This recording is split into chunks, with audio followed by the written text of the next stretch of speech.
Hello everyone, कैसे हैं आप लोग। मैं हूं दिशा और आज की इस रिवीजन सीरीज में मैं आपके लिए लेकर आई हूं केमिस्ट्री का second chapter that is acids bases and salts. इस चैप्टर में हम लोग नेक्स्ट 25 to 30 मिनट्स में अपना मोस्ट इम्पॉर्टेंट कॉन्सेप्ट जो है वो कवर कर लेंगे इस चैप्टर से रिगार्डिंग। तो देर किस बात की, फटाफट से शुरू करते हैं। आइए, जैसा कि इस चैप्टर का नाम है एसिड्स बेसिस एंड सॉल्ट्स, तो हमें इन तीनों के बारे में तो पता होना चाहिए। सबसे पहले हमारे आते हैं एसिड्स। एसिड्स यूजुअली खट्टे होते हैं, सोर इन टेस्ट।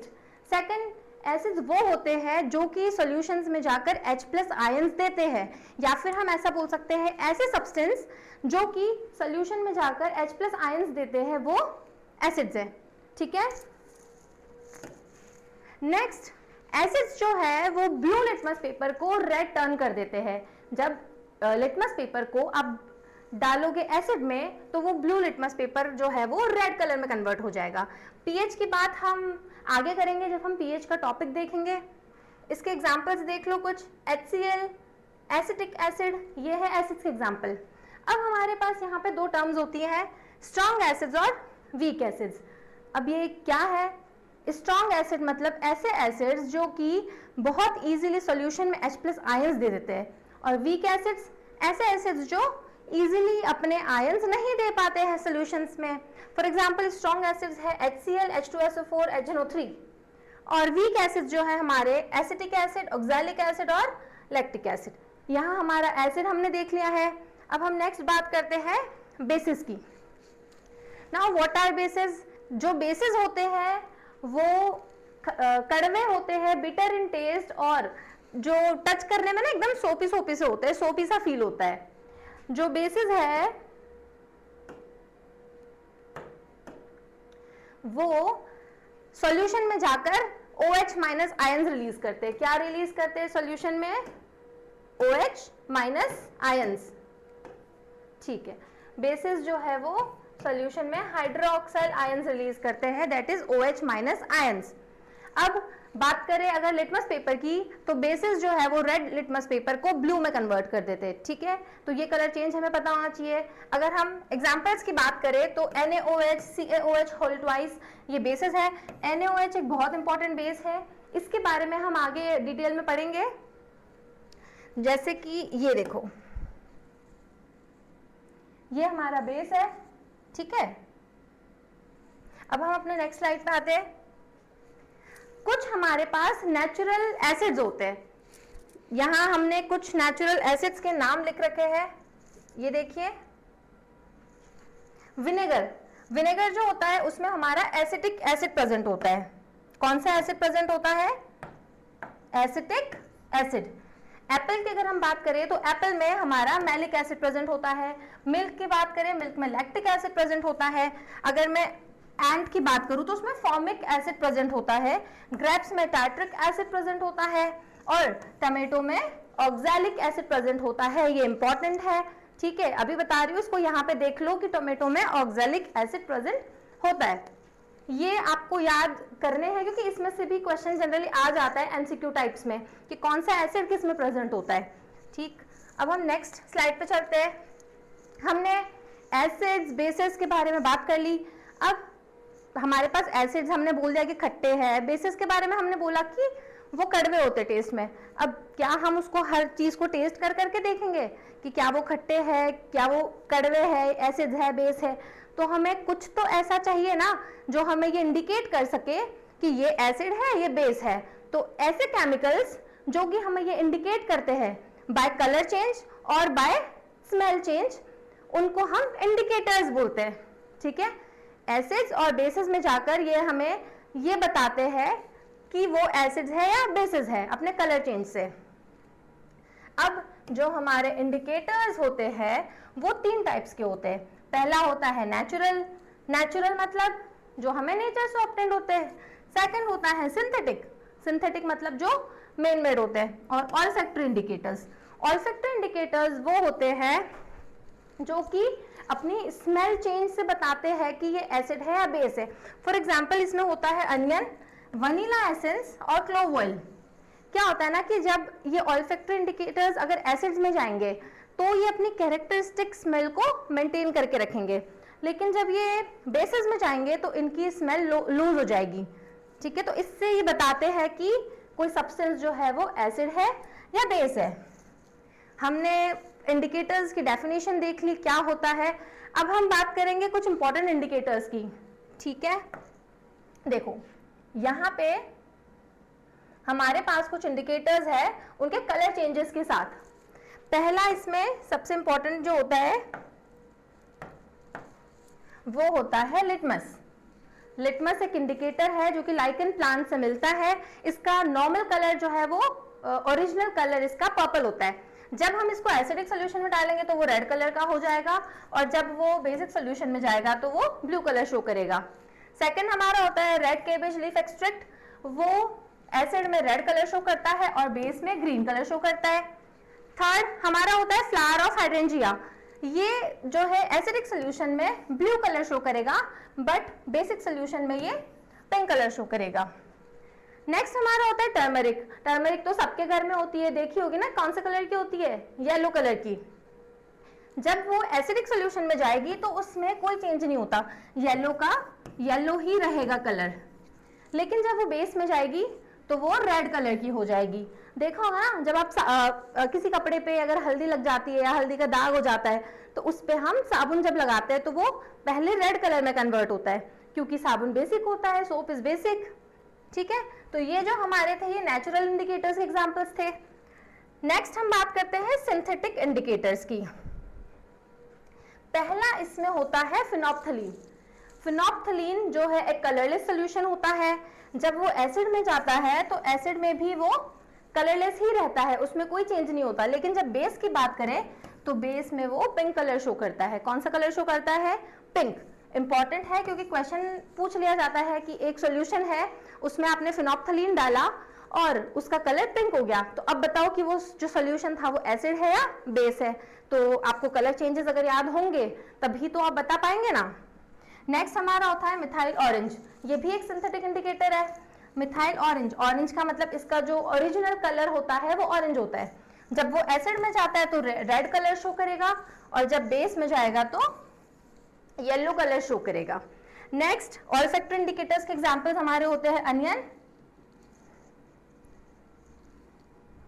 और next vanilla essence and clove oil. ये एसिड्स में तो अपनी स्मेल जो है, अपनी कैरेक्टरिस्टिक स्मेल को रिटेन करते हैं, लेकिन बेसिस के केस में ये अपनी स्मेल को लूज कर देते हैं। ठीक है, ये तीनों की बात है। ये होते हैं ऑल्फैक्टरी इंडिकेटर्स। अब हमने इंडिकेटर्स देख लिए। नेक्स्ट हम बात करते हैं, अब हमने ना फिजिकल प्रॉपर्टीज देख ली एसिड्स और बेसिस की, हमने इंडिकेटर्स के बारे में बात कर लिया। अब हम आएंगे केमिकल प्रॉपर्टीज पे एसिड्स और बेसिस की। उसमें भी सबसे पहले हम देखेंगे केमिकल प्रॉपर्टीज ऑफ एसिड्स। सबसे पहले हम बात करते हैं रिएक्शन विद मेटल्स।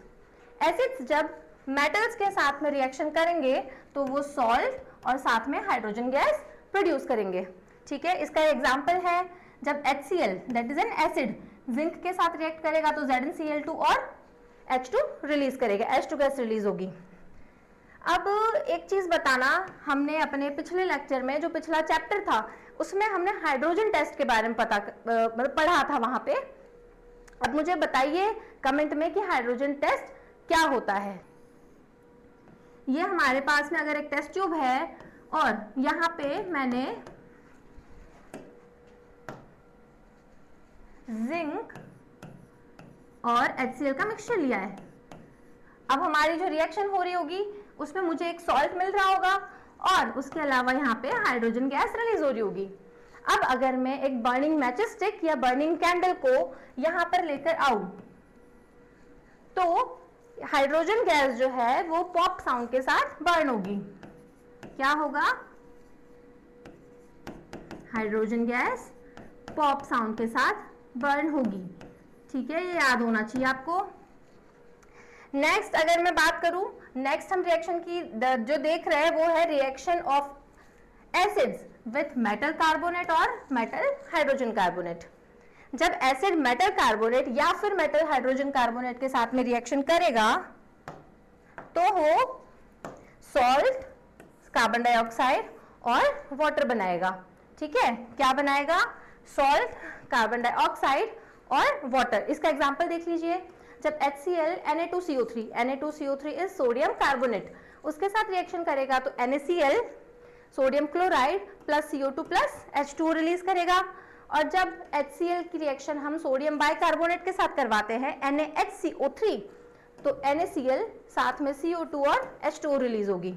ठीक है, नेक्स्ट, अब हमने अगर हाइड्रोजन टेस्ट देख लिया तो हमारे पास CO2 के आइडेंटिफिकेशन के लिए भी तो कुछ होना चाहिए कि CO2 गैस रिलीज हो रही है।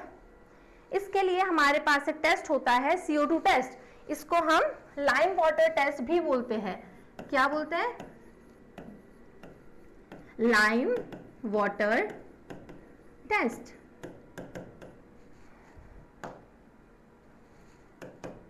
ठीक है, क्या होता है इस टेस्ट में? जब CO2 को calcium hydroxide that is lime water उससे पास करवाया जाता है तो कैल्शियम कार्बोनेट और वाटर का फॉर्मेशन होता है। अब ये जो कैल्शियम कार्बोनेट होता है ये बेसिकली व्हाइट कलर की पीपीटी होती है, प्रेसिपिटेट होता है, इसलिए हम बोलते हैं कि हमें एक मिल्की अपीयरेंस देखने को मिलता है। ठीक है, लेकिन अगर मैं इस CO2 को पास करती ही जाऊं, अगर मैं इसको एक्सिस में CO2 को पास करूं तो क्या होगा?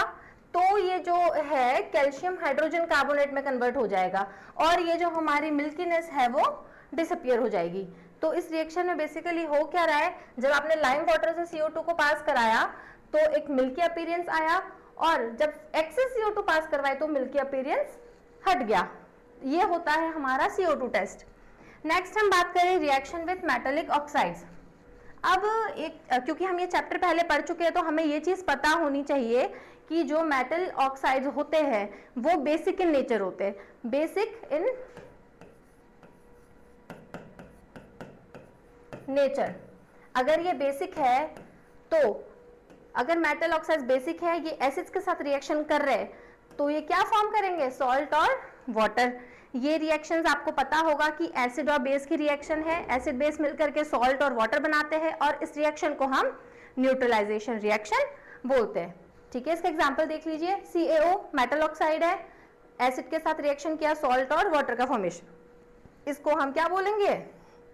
Neutralisation reaction. नेक्स्ट, अब हमने एसिड्स की केमिकल प्रॉपर्टीज की बात कर ली, हम बेसिस के बारे में बात कर लेते हैं। सबसे पहला आता है बेस की रिएक्शन मेटल्स के साथ। जब बेसिस मेटल्स के साथ में रिएक्शन करेंगे तो सॉल्ट और हाइड्रोजन गैस का फॉर्मेशन होगा, सेम जो कि एसिड के साथ हो रहा था।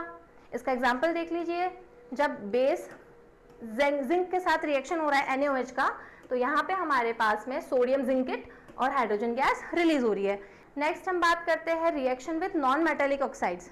अब यहाँ पे हमें पता होना चाहिए कि जो नॉन मेटल की ऑक्साइड्स होती है वो एसिडिक इन नेचर होती है। क्या होती है? Acidic in nature. अगर एसिड और बेस की रिएक्शन होगी तो फिर से सॉल्ट और वाटर का फॉर्मेशन होगा, ये भी न्यूट्रलाइजेशन रिएक्शन है। तो ये एक इंपॉर्टेंट चीज थी यहाँ पे कि जो नॉन मेटल की ऑक्साइड्स होती है वो एसिडिक होती है नेचर में। यहाँ एक एग्जांपल देख लीजिए, जब CO2 रिएक्शन करेगी कैल्शियम हाइड्रोक्साइड के साथ तो कैल्शियम कार्बोनेट का फॉर्मेशन होगा और वाटर बनेगा। अब हमने मेटल्स के साथ रिएक्शन देख ली, नॉन मेटेलिक ऑक्साइड्स के साथ रिएक्शन देख ली। अगर मैं यहाँ पे बात करूँ मेटल कार्बोनेट्स और मेटल हाइड्रोजन कार्बोनेट्स की, तो बेसिस जो है वो मेटल कार्बोनेट्स और मेटल हाइड्रोजन कार्बोनेट्स के साथ में रिएक्शन नहीं करेंगे। ठीक है, नेक्स्ट बात करते हैं, जब एसिड्स और बेस खुद से रिएक्ट करते हैं तो क्या होता है? एक दूसरे से जब रिएक्शन करेंगे, ऑलरेडी हम पहले देख चुके हैं, एसिड बेस जब खुद से रिएक्शन करते हैं तो सॉल्ट और वाटर का फॉर्मेशन होता है। इस रिएक्शन को हम क्या बोलते हैं? Neutralisation reaction. ठीक है, ये एग्जांपल आपके सामने है, इसको देख लीजिए।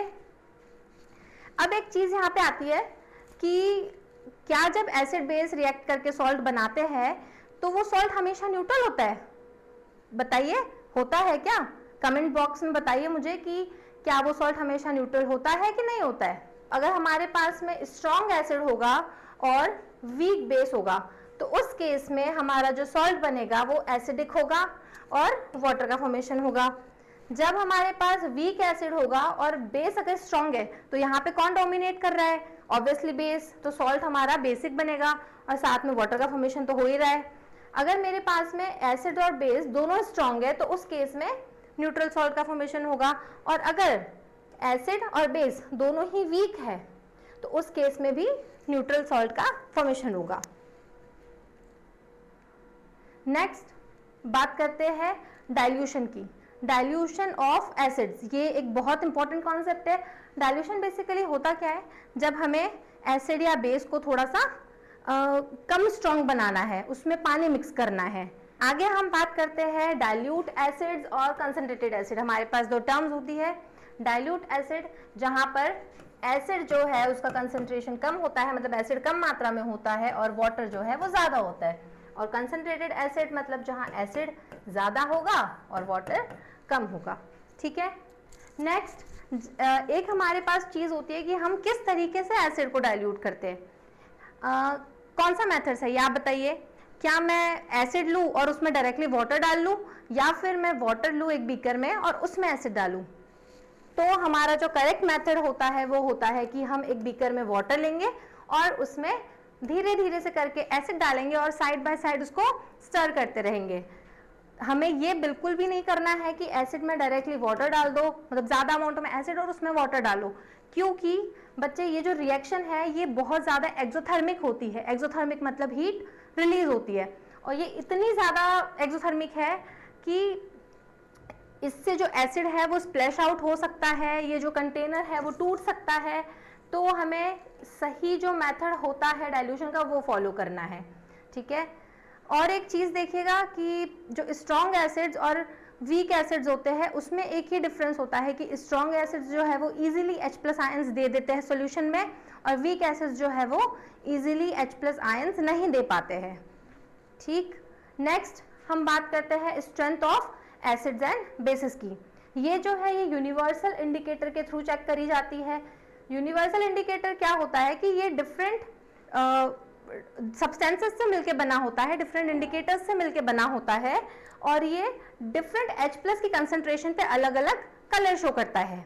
यहाँ पे हमारे, और ये जो यूनिवर्सल इंडिकेटर है ये हमें pH मेजर करने में काम आता है। ये हमारी pH स्केल है, ये 0 से 14 तक होती है, अलग अलग कलर शो होता है। एक चीज, अगर हमारे पास एसिडिक सोल्यूशन है तो उसकी pH लेस देन 7 है, अगर हमारे पास न्यूट्रल सोल्यूशन है तो उसकी pH जो है वो 7 के इक्वल है, और अगर हमारे पास बेसिक सोल्यूशन है तो उसकी pH 7 से ज्यादा होगी।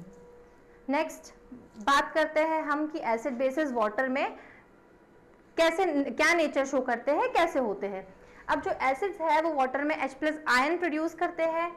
H+ आयन जो है वो अकेला एग्जिस्ट नहीं कर सकता, तो वो क्या करता है, वो वाटर के साथ मिलकर के H3O+ आयन बना लेता है, that is hydronium ion.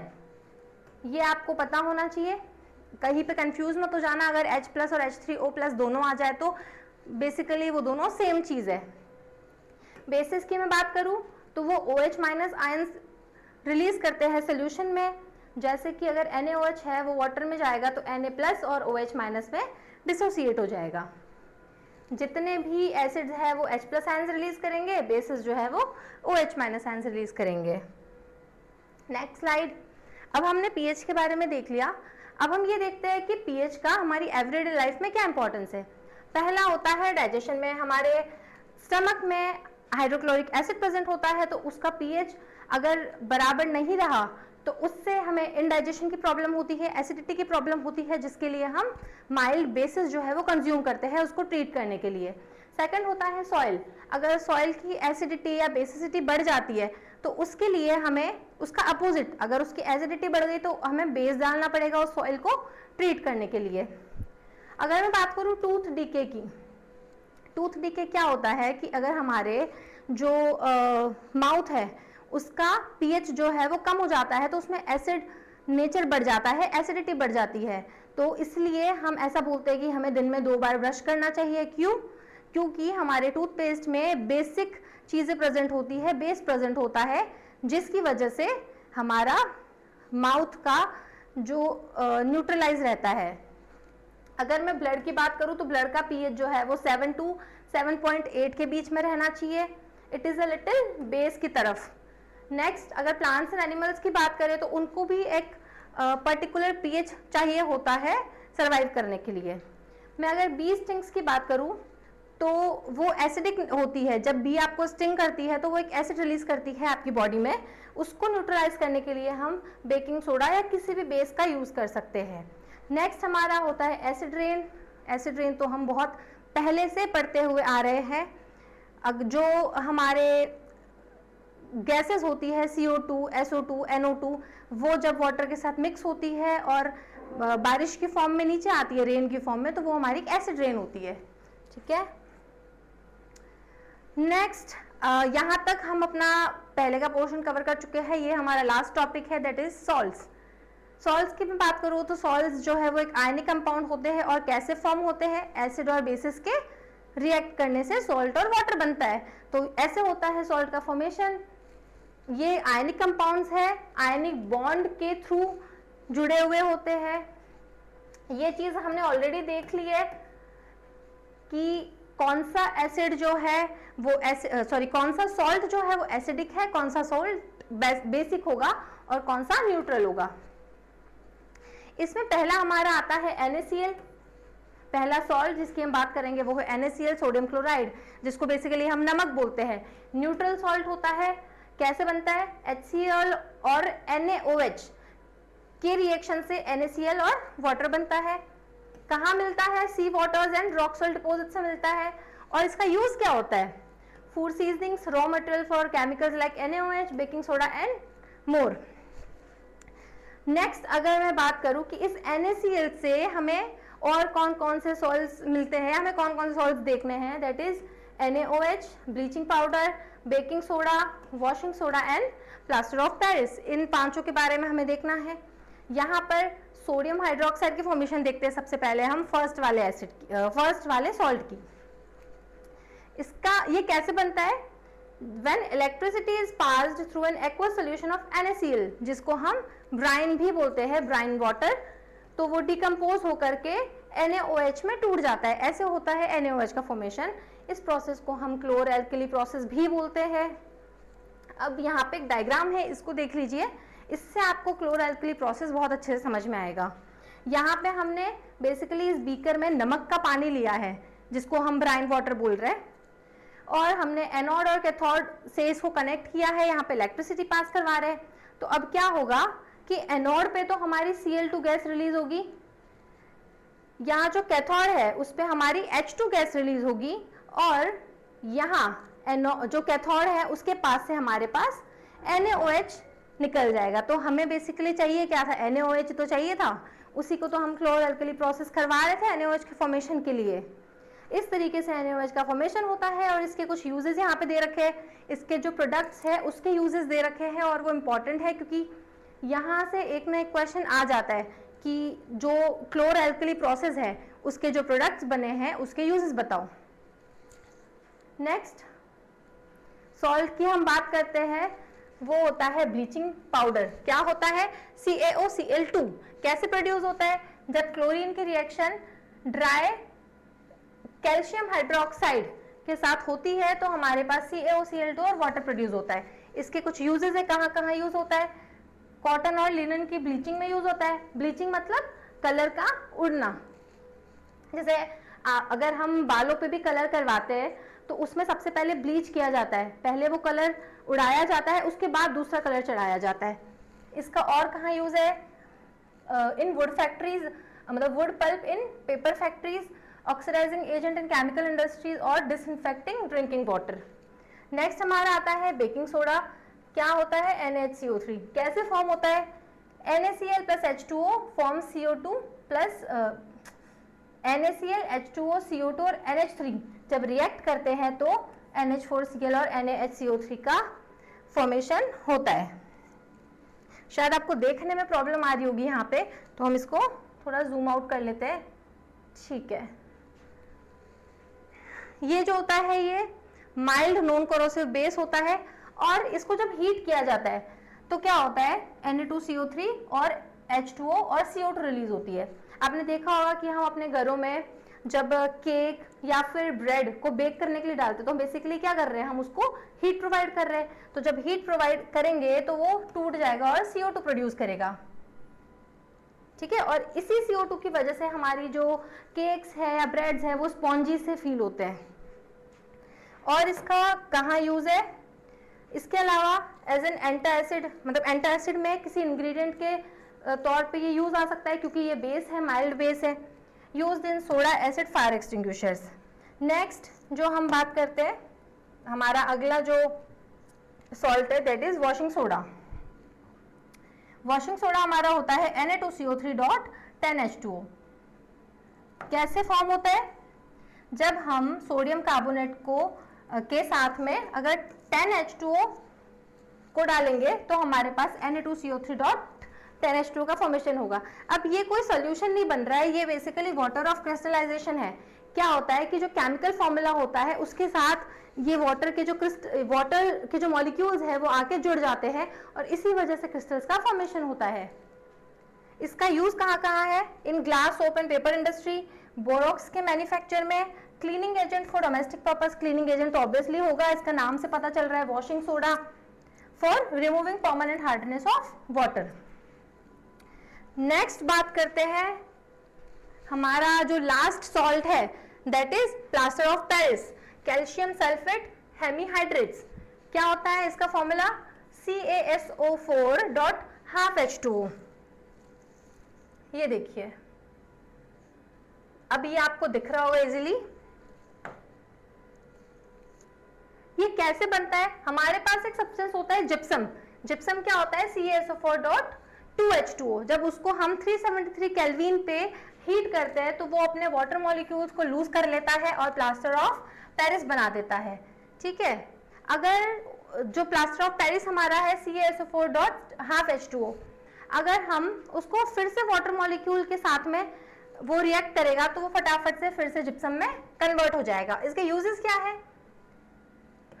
Fractured bones में यूज होता है, टॉयज मटेरियल डेकोरेशन में यूज होता है, सरफेस की स्मूथनिंग में यूज होता है। अगर आपने देखा हो आपकी छत पे जो पीओपी होती है तो वहां पे यही यूज होता है। नेक्स्ट हमारा जो टॉपिक है वो है वाटर ऑफ क्रिस्टलाइजेशन। ये हमारा बिल्कुल लास्ट टॉपिक है। क्या होता है वाटर ऑफ क्रिस्टलाइजेशन, आप में से कोई बता सकता है? जो हम अभी इतने सारे फॉर्मूलाज जो हम पढ़ के आ रहे हैं, जैसे CaSO4.2H2O, हमने इससे पहले देखा था Na2CO3.10H2O। तो वो जो एक्स्ट्रा वाटर के मॉलिक्यूल्स जो हमने पीछे लगाए हुए हैं वो ही बेसिकली वाटर ऑफ क्रिस्टलाइजेशन है, उसी को हम वाटर ऑफ क्रिस्टलाइजेशन बोल रहे हैं, ठीक है। इसका एक एग्जाम्पल हम ले लेते हैं, CuSO4.5H2O, ठीक है। इसमें वाटर ऑफ क्रिस्टलाइजेशन प्रेजेंट है, ये ब्लू कलर का होता है। जब आप उसको हीट करोगे, इस डायग्राम को देखिए, ये डायग्राम जो है NCERT का डायग्राम है। अगर आप कॉपर सल्फेट के जो क्रिस्टल्स है ब्लू कलर के, उसको अगर आप हीट करोगे, अभी ये क्लियरली विजिबल है आपको, अगर आप कॉपर सल्फेट के क्रिस्टल्स जो ब्लू कलर के होते हैं उनको हीट करोगे तो इनके जो वाटर ऑफ क्रिस्टलाइजेशन है वो निकल जाएंगे और ये व्हाइट कलर का कन्वर्ट हो जाएगा, ठीक है। और जब इसमें वापस वाटर ऑफ क्रिस्टलाइजेशन आ जाएगा तो फिर से ये ब्लू कलर में कन्वर्ट हो जाएगा। इसके और भी एग्जांपल्स हमारे पास है। क्या होते हैं और एग्जांपल्स, यहाँ देख लीजिए, जो हम अभी पढ़ के आए हैं Na2CO3.10H2O, नेक्स्ट CaSO4.2H2O। यहाँ पे हमारा ये चैप्टर खत्म होता है। हमने सारी चीजें इस चैप्टर की कवर कर ली है। आई होप आपको सब कुछ समझ में आ गया होगा and thank you for watching this session.